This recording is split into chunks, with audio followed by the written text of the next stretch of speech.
The Syrian Kurds managed to defy fate and snatch defeat from the jaws of victory.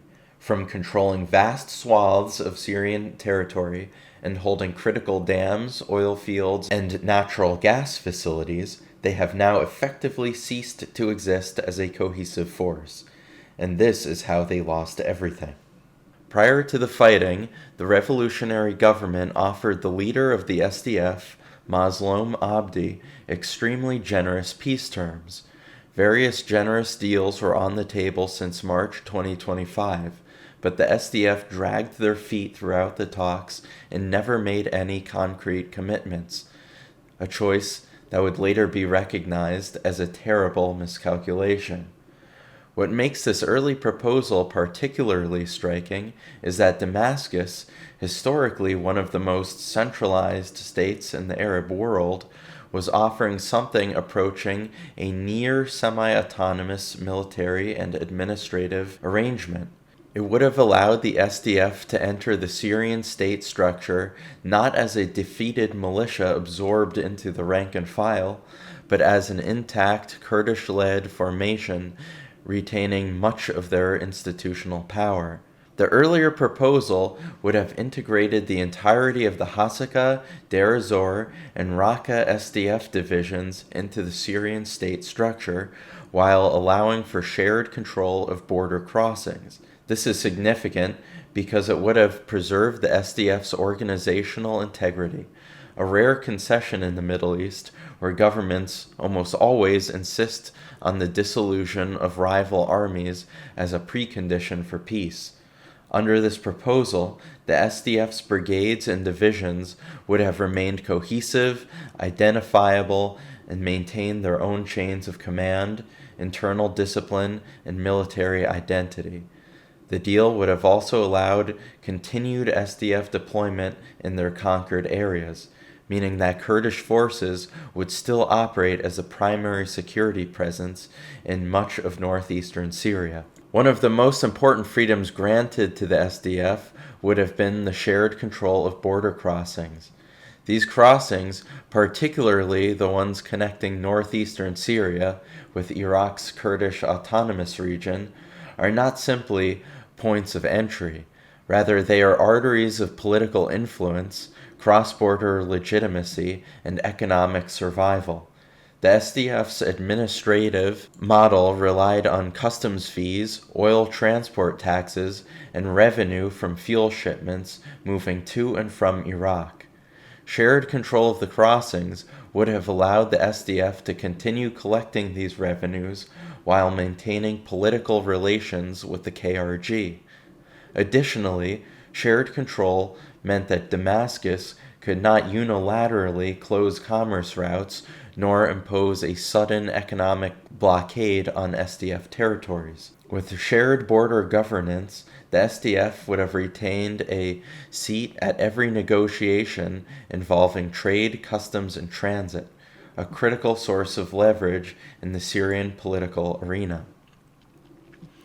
The deal also created meaningful space for SDF-linked governance to continue operating.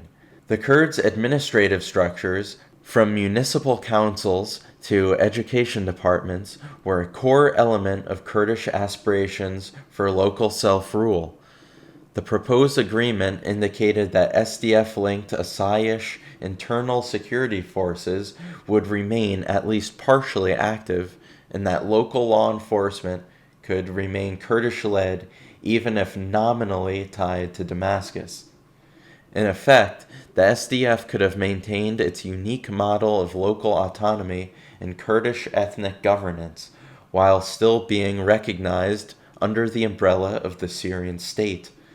They would have retained their oil fields, dams, population centers east of the Euphrates, internal border points, and tens of thousands of ISIS detainees, giving them a strong negotiating position in any long-term political settlement.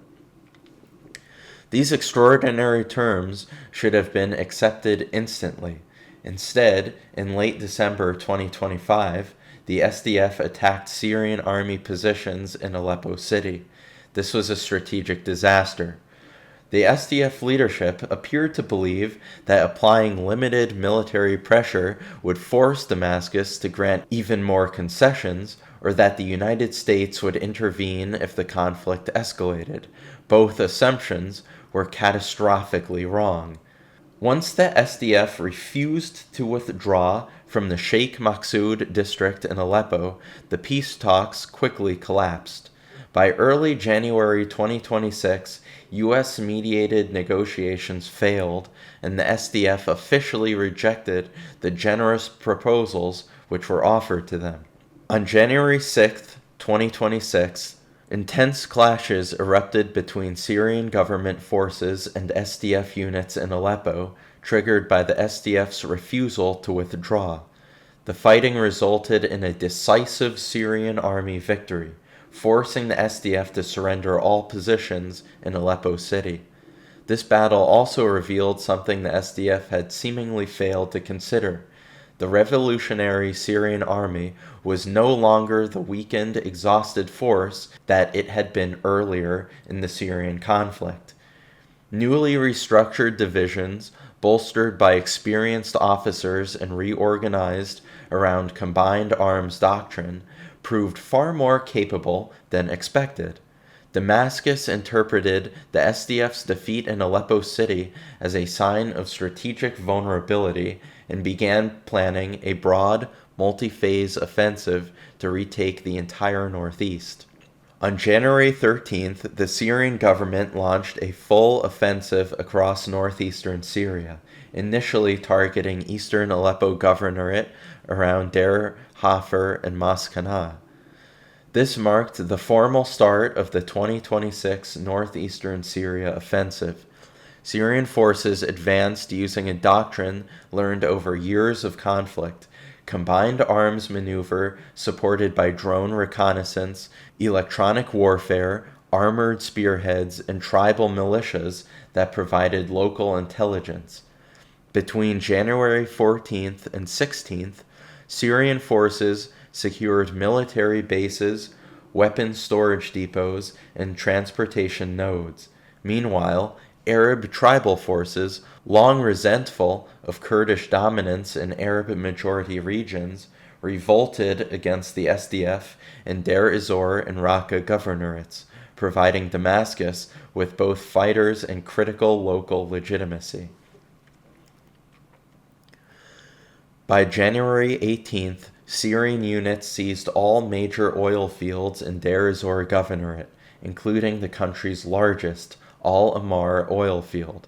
They also captured key Euphrates River infrastructure, including the vital Tabqa and Tishreen dams that controlled electricity production, water distribution, and irrigation systems essential for agricultural regions downstream. The fall of Raqqa city, once the administrative heart of the SDF and the Islamic State's former Syrian capital, symbolized not only the military defeat of the SDF, but also the collapse of their political project as a whole.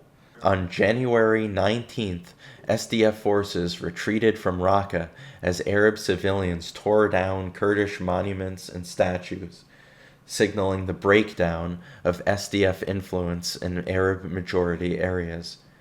That same day, government forces reached the Panorama intersection, the southern gateway to Hasaka city, and the final major SDF stronghold.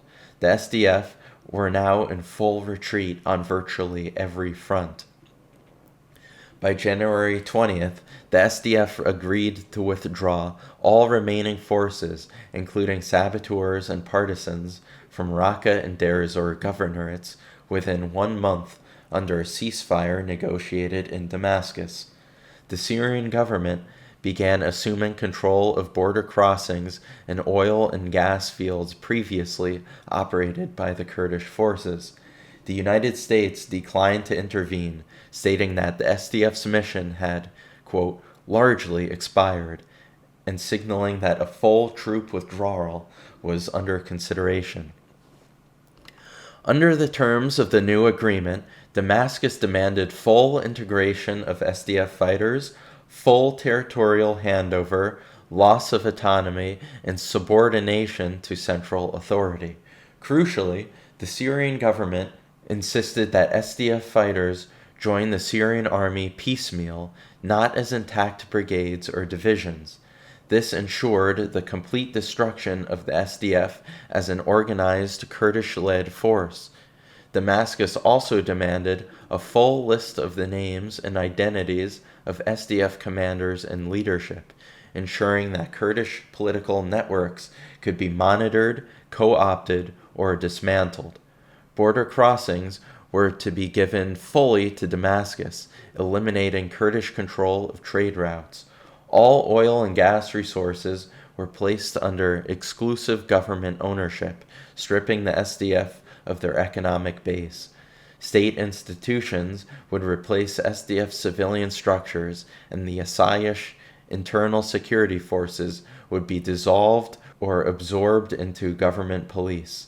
The SDF had to renounce all attempts at autonomy. In Damascus's view, Kurdish rights must come from the state and not from self-rule. The consequences are total. The SDF will soon cease to exist as a political, military, or administrative actor.